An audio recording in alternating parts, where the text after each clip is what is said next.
Hello everyone. I wanted to make a little apology for the inconsistency, not in schedule but rather in the type of video or topic I want to address in each one. So I felt like trying something different this time around.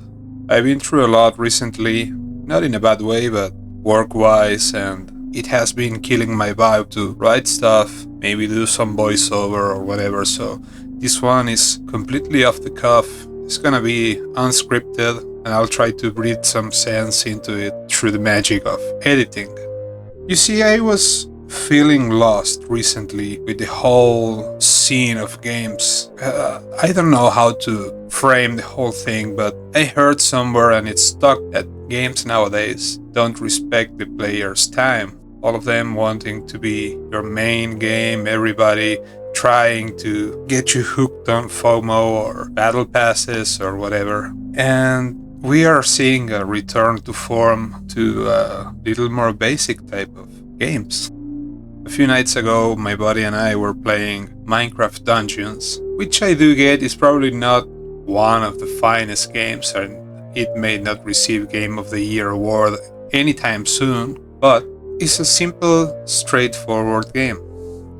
Get around, go through the thing, get your guy a little stronger, back and forth a few times until you get a little higher up in your power level and you can carry on doing little missions. And given that I just recently got into it, I've made a simple comment that if you go the opposite direction that the quest marker is sending you, it triggers a little chest, a little reward for the hassle of straying from the main path. And I made the remark that it felt like the games of old. And it stuck. It stuck with me for a few days. And of course I don't want to give too much credit to a very basic and simple game. But credit where credit's due is fun. It's engaging. And of course it has its battle pass. But here's the catch. It has its battle pass in the same manner, or in a somewhat similar manner as Deep Rock Galactic has its own.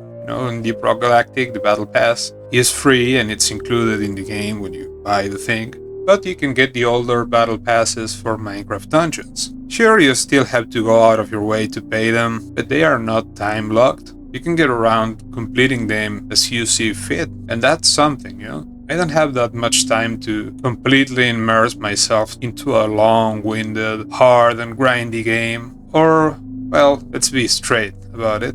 Monster Hunter Wilds is releasing in February and there's an open beta coming up, and I ain't probably going to catch any sleep those days. I will seem to be throwing reminders and explanations left and right, but I do understand that some of this indecisiveness or insatisfaction about games in this current era is not about that games are the way they are or only the way they are, but rather me growing older. But even a few years back, when I got into some of the ones that I really like, they didn't respect your time either then.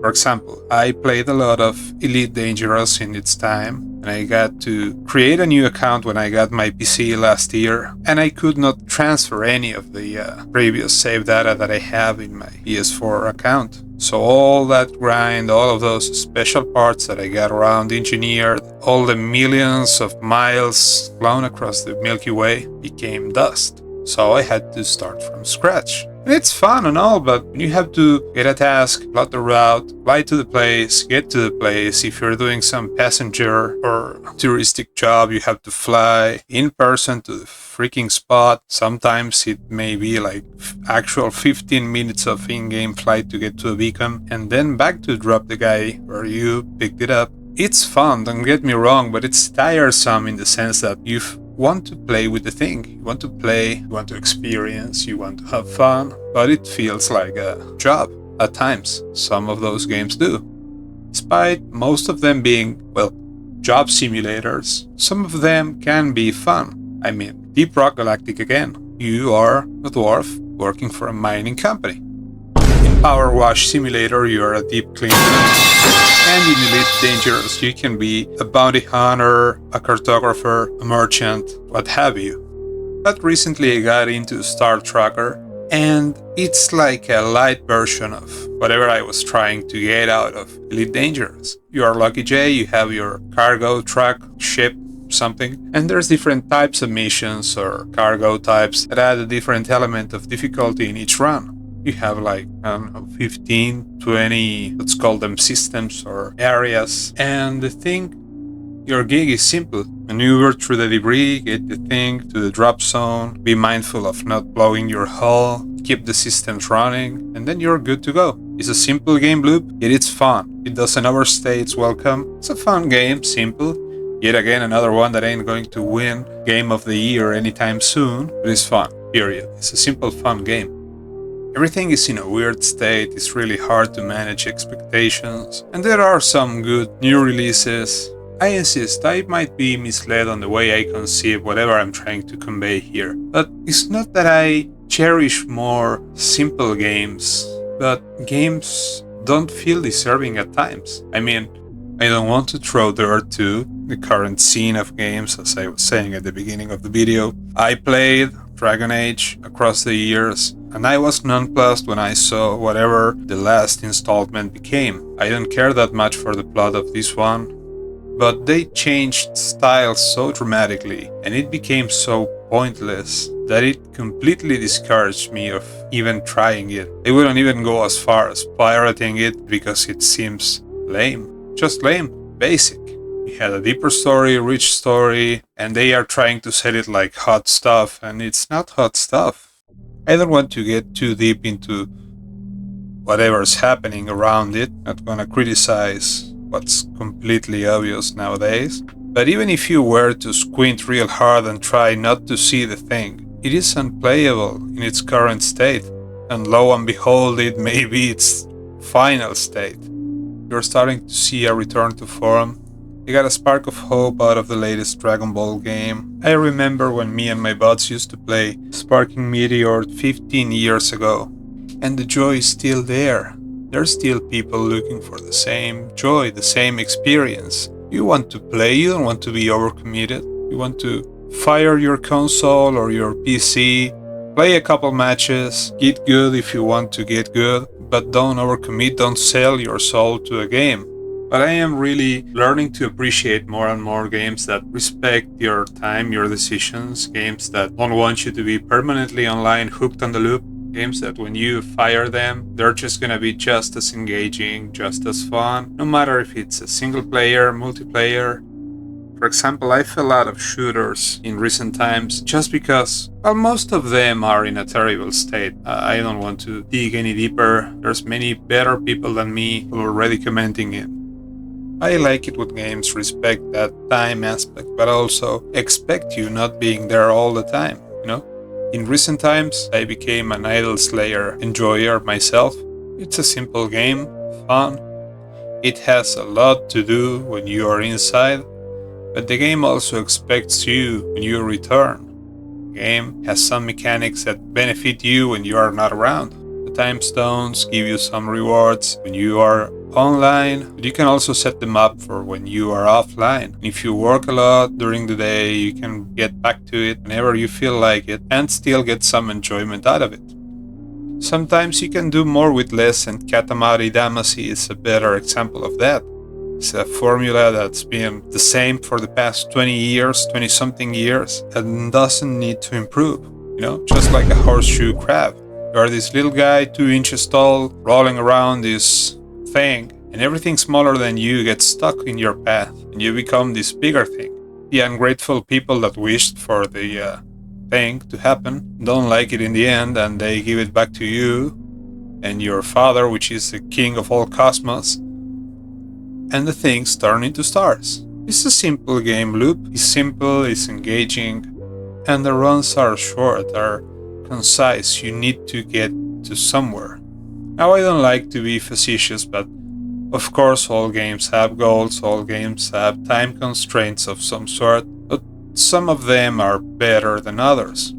The genre of survivor games became really popular in 2024 with Vampire Survivors, which is a really fun game. And then you have the copycats that improved upon the formula a bit graphic-wise or mechanic-wise.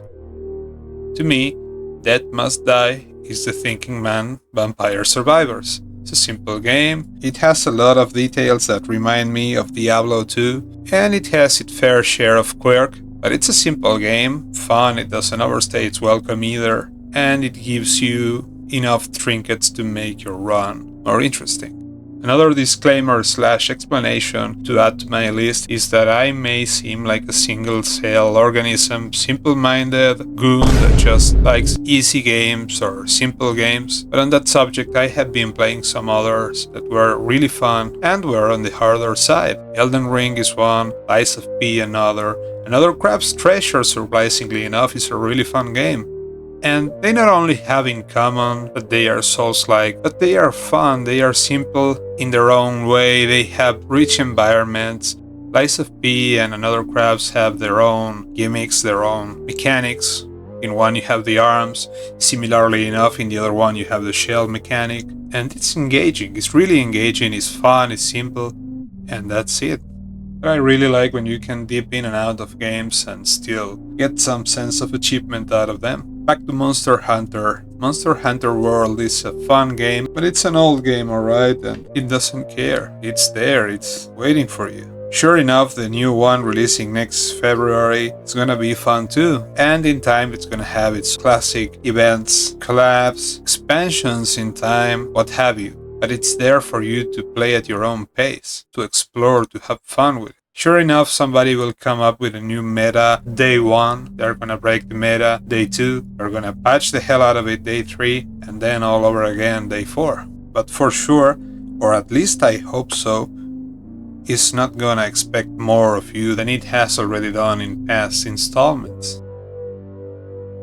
I know this one is a little more sparse, is a little less focused than the regular videos I make, which, to be fair, they tend to be kind of a fever dream. I don't think too much when I'm scripting them. This one is completely off the cuff. I ain't thinking twice while I'm recording, but I like to feel engaged with games, because games reward you in a significant way. I like when games challenge you, not lecture you, and when games make you feel welcome. Even if their way of saying hello is throwing a goddamn dragon at your face. If you enjoyed, please consider leaving a like, a comment, or subscribing. You don't know how powerful your support may be. Thanks for watching.